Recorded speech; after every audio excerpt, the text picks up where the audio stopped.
Hello, my name is Jeremy of the Computer Science Course Assistants, and today I'm going to be showing you how to use commenting in HTML.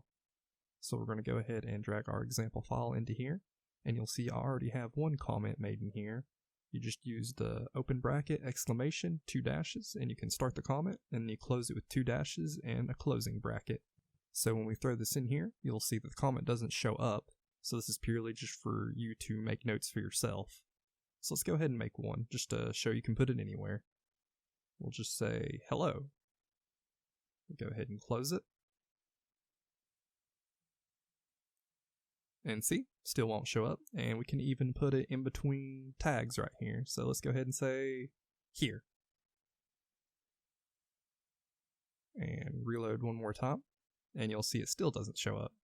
So that is how you comment in HTML. This has been Jeremy. Thank you for watching.